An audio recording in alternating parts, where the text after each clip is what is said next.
Alright, it's March 3rd of 2016, and it's like, I don't know, 70 degrees, 71 degrees. Alright, we're here where we built this carport in the shed, and we've got our foundation beam set for our outdoor kitchen. And then we've just built our first sandwich beam,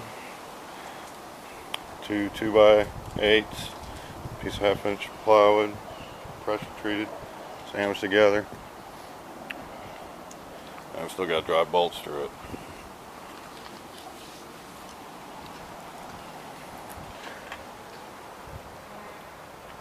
And we got these little saddles we put in. And it makes for a real strong, it's real solid. So that's our first double joist for the floor. Alright, that's what we're doing.